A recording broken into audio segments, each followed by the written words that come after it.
I'm Anne Riddell. Animals, we share our planet and in many cases our homes with them. From dogs and cats to dolphins, animals play a vital role in helping us lead happier, healthier lives. Today we take a closer look at the fascinating bond between us. Science and You starts now.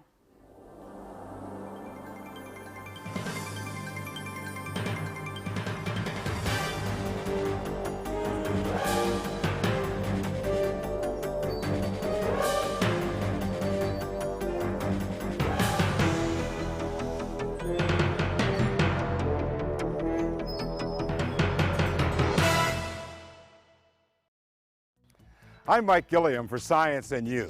This is Green Chimneys. It's a farm in Brewster, New York, but they do much more than just raise animals here.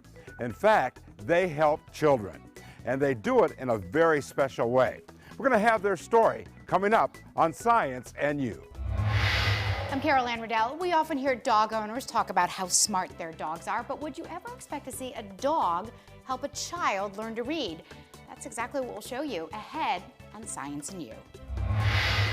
Hi, I'm Ernabel Demillo. The road to better health may be as simple as owning a pet. I'll have that story coming up on Science and You. I'm Tinabeth Pina. Who trains the healthiest, most reliable, and productive guide dogs possible? Stick around to find out. That's coming up next on Science and You. I'm Donna Hanover. Evidence indicates that dolphins have empathy, reportedly sometimes saving people in distress in the ocean. But do they think? This is an underwater keyboard designed to test dolphin intelligence. That's ahead on Science and You. I'm Mike Gilliam for Science and You. This is Green Chimneys. It's been around for more than 65 years and helped thousands and thousands of young people deal with social, emotional, and learning challenges. But they do it in a novel way. They use animals as part of their therapy. We're going to show you how that works. Let's take a look. Green Chimneys is a not-for-profit residential and out-client organization with campuses in Brewster and Carmel, New York. But there's something special going on here. They use animals and a working farm to help young people maximize their potential. Mariah is 10 years old and has lived here for the last year. It's actually fun on Wednesdays, which is my farm day. Every week on Wednesday, 7:30 to 8:30, I feed the Jacob sheep, which are them. The one that's shedding is he has hair instead of wool, so you could just pull it right out when he sheds. What did you think when you first saw this place? It was awesome, and it's fun. Have you learned a lot? Yes.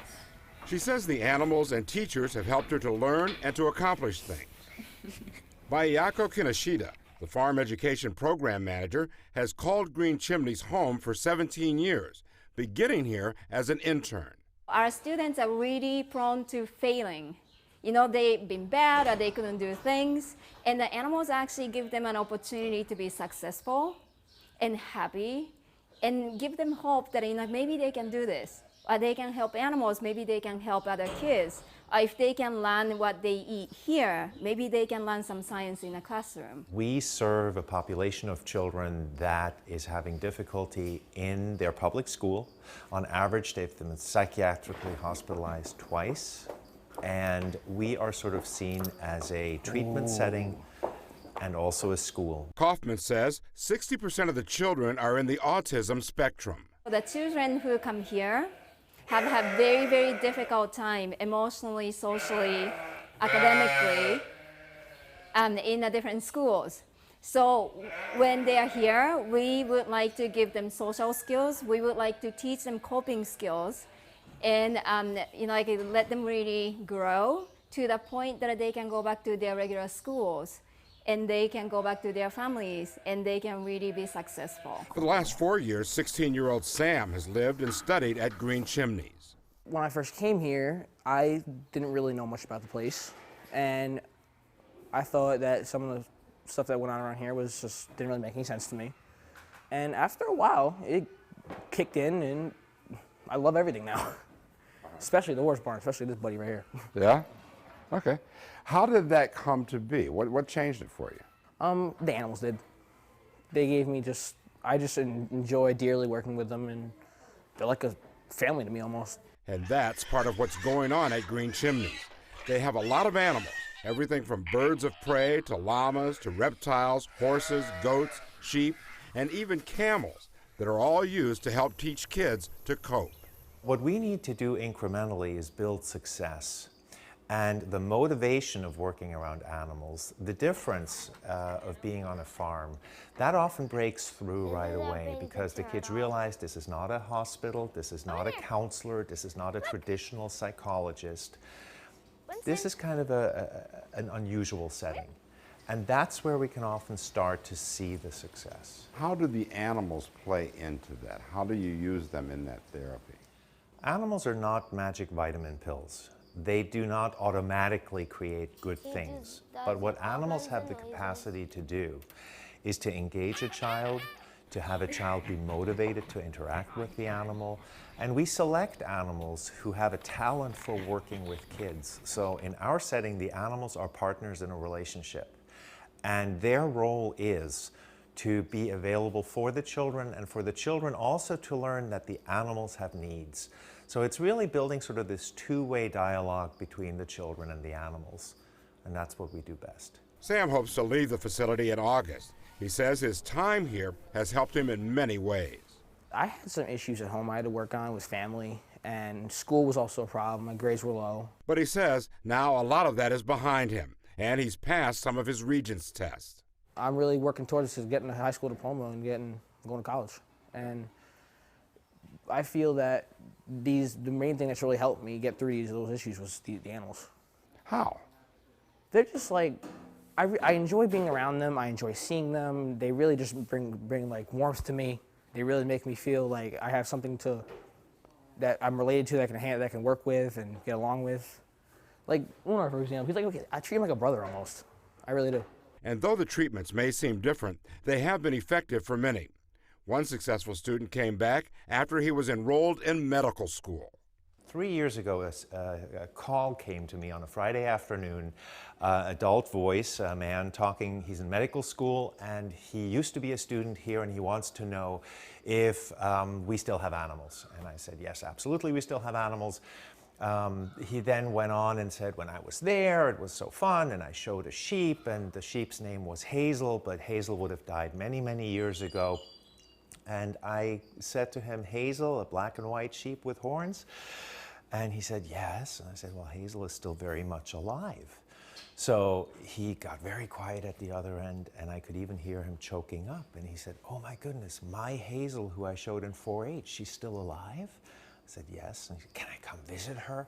So 2 days later, this adult, guy comes, and he's in the stall meeting this sheep that meant something to him many years ago when he was a student. And that kind of memory is what we hope to instill, that kind of support. And when we see the children today interacting with the animals, we hope many years from now, that's what they'll remember.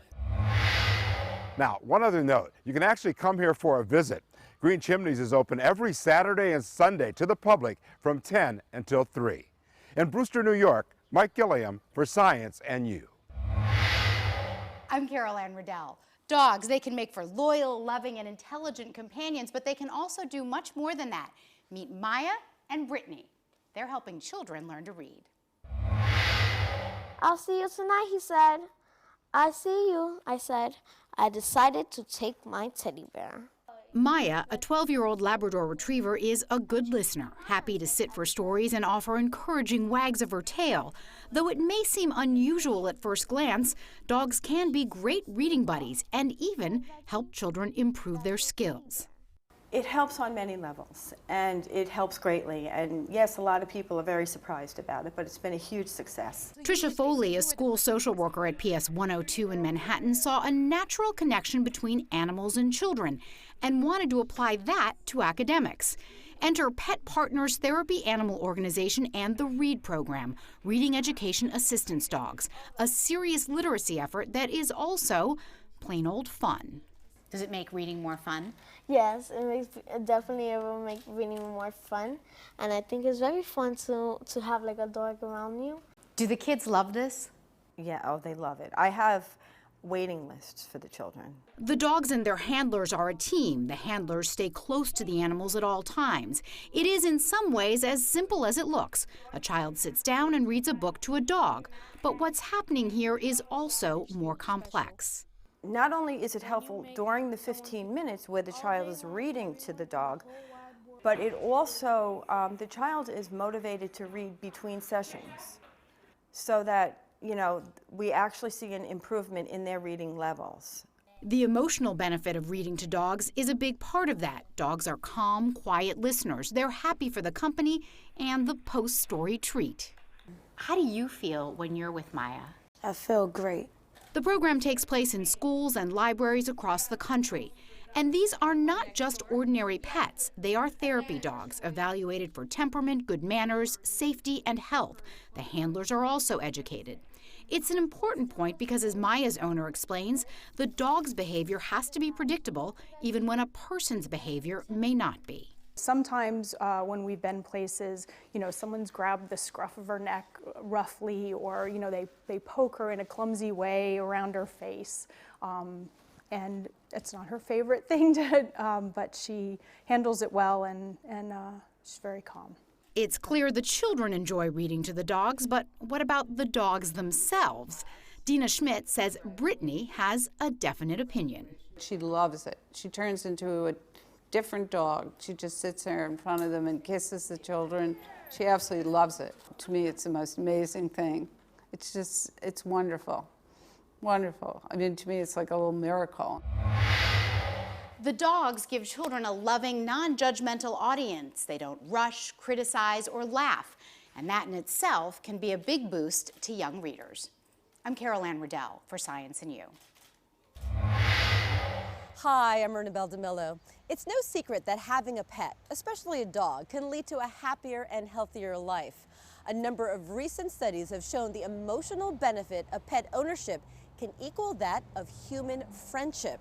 And that is no secret to Jane Brody, who recently made a friend for life. Jane Brody is a best-selling author who writes a health and nutrition column for the New York Times. She recently wrote about ways her new dog has changed her life for the better. Hi, Jane. Hi, nice to meet you. Nice to meet you. And this is Max. This is Max, Max Hi, dog. Max. Jane writes that after 4 years of being a widow, she was ready for a new companion in her home, a four-legged companion, and took in Max as a puppy. And owning the dog, owning Max here, who's just so cute, inspired you to write a column about the benefits of pet ownership. Yes, well, the most incredible thing, I knew a lot before I got him. I knew that having a dog that you needed to walk made you walk more. I already walked 3 miles a day, but now I walk probably 5 miles a day with the dog. And I also found out that you have lower blood pressure, you have less cholesterol, you have more resistance to illness. Most households in the United States have at least one pet. The Centers for Disease Control and Prevention looked at the health benefits. The CDC study found that pets can decrease your blood pressure, cholesterol levels, triglyceride levels, feelings of loneliness, and can increase opportunities for exercise and outdoor activities, along with opportunities for socialization. And there's this from the American Heart Association. Quote, pet ownership, particularly dog ownership, is probably associated with a decreased risk of heart disease, unquote. Further studies show pets can have a positive effect on the body's reaction to stress and anxiety. And have you personally found that your stress level has eased? I mean, we live in New York. There's hammering going on across the street. Yes, there's all of those issues. But of course, I am having so much fun with him. I mean, the thing that is so amazing is that these animals make you laugh, and laughter is associated with longer life. The psychological boost is obvious to Dr. Babette Gladstein, a veterinarian associated with the Humane Society of New York. I've been able to actually see from personal experience what a benefit little animals could be to older people. The fact that they can get out and walk their dogs, even for a short period of time, gives them cardiovascular exercise and also a feeling of well-being, as well as a sense of happiness. And a dog is a natural conversation starter. You meet people. I found myself meeting people, talking to people that I would have just walked past, been just any old person in the past, and now I have befriended all kinds of people, including people who don't have dogs, who stop to admire him or ask me about him or anything like that, and it's been wonderful. There's a free time in the park where the dogs can be loose early in the morning, and there's a whole community of dog owners that is a whole new group of people that I had never seen before. Now, some folks have responded to your article. Yes. What kind of response Well, have you gotten? one that I got, a wonderful email from a judge in California, a retired judge. He's 85 years old, and I'd like you to hear what he had to say. We have acquired a rescue dog, and without him, I would just be some old guy walking the streets. But everybody stops me to pet him, ask his breed, and just be friendly. If I were in my 20s, I think I would be getting marriage proposals just because of him. Dog owning has its burdens, but of all the decisions I have made in this life, next to marrying my wife, this was the very best. Now, I mean, what an endorsement. You obviously are very happy with Max. Max is a very loving little boy. If you are planning to adopt a dog, make sure you pick one of an appropriate size and temperament for your family. And of course, visit your local shelter. I'm Ernabel Demillo, and this is Max for Science and You. I'm Tinabeth Pina. Before they're even born, through their training, and until the end of their working career, a seeing eye dog's purposeful life is guided by science. Girl, Kaya, forward. Good girl. Kaya is helping Jeremy Schmidt get around the Seeing Eye campus in Morristown, New Jersey. It's an 80-year-old institution where visually impaired students come from all over North America to learn how to work with guide dogs. We are a team, so we both have to be working together. So I have to be focused on what the dog's doing, and they have to be focused on what I'm doing. If you ever watch someone working with a dog, it might look so easy, but believe me, it's really not. The partnerships formed at the Seeing Eye between dogs and their owners are the direct result of time spent observing and understanding the individuality of each student, as well as understanding canine genetics. The science starts actually before they're even born, because we have a full-time geneticist on staff, and he has a lot to do with the selection of the breeding stock. So the dogs that are chosen to go into the breeding station have to meet very rigid requirements. And they all have an estimated breeding value, and that is calculated to take into account a lot of different health aspects. How good are their hips? Do they have any heritable diseases? What is their temperament like? So all of those things are put into this equation, which gives us a number which tells us how high their estimated breeding value is. So the dogs with the very high numbers are the ones that we pay the most attention to when they come in. We put them through a shortened training cycle to really see who they are and be sure that we have the dogs that we like the best from a training perspective. And if they pass all of those tests, they get to go to the breeding station and produce the next generation of seeing eye dogs. And so if there's a runt in the litter, is that runt still in consideration because of all the genetic tests that have been done prior? Yes, everybody is in consideration, and we give everybody the best shot that we can give them to become a seeing eye dog from the time they're born. So very often, that little runt, if we pay special attention to him and help him develop, he may be the best dog out of the group. The Seeing Eye breeds German Shepherds, Labrador Retrievers, Golden Retrievers, and Lab Golden Crosses in their state-of-the-art breeding station specifically designed to reduce stress and promote learning.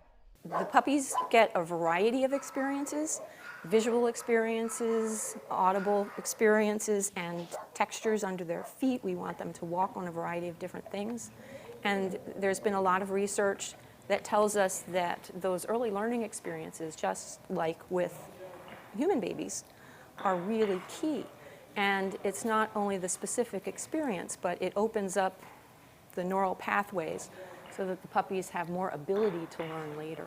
When the puppies are 7 to 8 weeks old, they're placed with volunteer puppy raisers who nurture, care, and teach basic obedience until they're about 16 to 18 months old.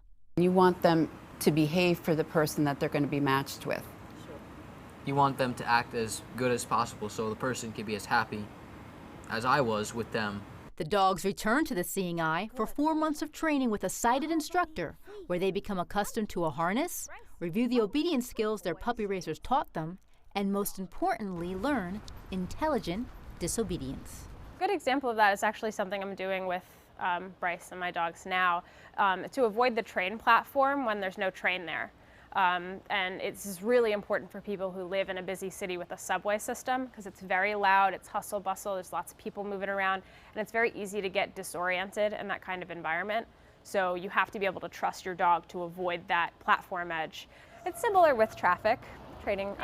So we do teach the dogs how to stop for cars and what a safe distance is. Once training is over, it's time to match the dog with a student, taking into account the personalities of both, in addition to size, strength, pace of walk, energy levels, environment, and most importantly, the individual student's ability to control and develop a good working relationship with the dog. They are still dogs, even though they're great and they're fully trained and they're wonderful and they really want to take care of their person. They might have some distraction, whether it be dogs or squirrels or food on the ground. So, and some dogs have more of that than others, so the person will have to be able to manage that. And then once the student comes into class and we get to know them, we spend about 2 days with them before we match them with the dog. So we'll have about 3 to 5 dogs in mind for this person. Personalities line up, or it just feels right. And the students are here for 3 to 4 weeks in training with us, with their dog. So sometimes it doesn't work out and we'll have to make a change. But for the most part, it's a pretty good, solid process. The process repeats itself when a dog can no longer perform its job. As a result, many graduates return to the Seeing Eye year after year to retrain with new dogs. This is my 3rd dog. They don't just ship you out a dog when you're retrained. You have to come back and learn to work with the dog. You know, anything that I have to brush up on, and also to learn how the dog will guide me, because each one differs just a little bit in how they'll act. And I just really appreciate the Seeing Eye. They do a great job with these dogs. I'm really impressed, especially this time, and it's probably because I've had so much experience now, but I just really am thankful for this particular school, and I don't ever plan to go anywhere else. Sometimes, for a variety of reasons, not all dogs can become Seeing Eye dogs and are made available for adoption. But keep in mind that the waiting list can be anywhere from 1 to 2 years, depending on the dog. For Science and You, I'm Tinabeth Pina. I'm Donna Hanover. There are many stories indicating that dolphins have empathy, sometimes reportedly saving people in trouble in the ocean. Respected researchers in the field of dolphin behavior have gathered strong evidence about how these big-brained mammals think. Dr. Diana Reese, a professor of psychology at Hunter College in New York and director of a dolphin research program at the National Aquarium in Baltimore, has spent more than 30 years studying dolphins. We used to think that we were the only thinking species on the planet. This was a long time ago. And now we know other animals think. She recently wrote a book called The Dolphin in the Mirror. We expose dolphins to a mirror underwater, and we let them position wherever they want to, as close or as far away. And what they first show is they act as if they're looking at another animal. If they've never seen a mirror before, they may touch the mirror, explore the mirror, they may act like it's another dolphin and show social behavior. But then they start showing the second stage of behavior that we call contingency testing. What happens when they do a certain behavior? What is that one doing in the mirror? So that's when the light bulb goes on. That's when they realize that it's them in the mirror that they're seeing. There's one little piece of video with a dolphin in a mirror spinning like a 3 or 4 year old child might do, or a girl admiring her dress. More than just spinning playfully, she's watching herself. She has a sense of self. She's a conscious, thinking dolphin. How do you know that that's what's happening? That they're saying, oh, that's me? We do a procedure called the mark test. We mark them on different parts of their body that they couldn't see without the mirror. The question is, would they then race to the mirror and orient themselves to see that mark right away? And would they look at that mark for a prolonged period of time. And that's exactly what they did. The mark test is used with great apes who have thumbs and other characteristics similar to humans. Dr. Reese even took time to help do mark testing with elephants who have big brains and are able to touch the mark with their trunks. Dolphins have big brains, but features that are adapted to aquatic life. So they have this very beautifully adapted or evolved sonar system that's called echolocation. They use echolocation as a way to help them navigate, to orient, to determine what's around them. In fact, the U.S. Navy has long studied dolphins' echolocation in creating sonar for submarines and for navigation. And by the way, for thousands of years, there have been stories of dolphins having empathy like humans and coming to the rescue of sailors and swimmers in trouble. Famed conservationist Terry Tempest Williams says it happened to her when she was swimming off a boat in the Pacific Ocean. I looked to the side. There was a very large shark swimming toward me. I knew as a naturalist that if I exhibited fear, that would only incite the shark because they live on vibrations. As he was moving, or she toward me, I was moving toward the boat, and I thought, am I going to make it or not? It was coming faster and faster.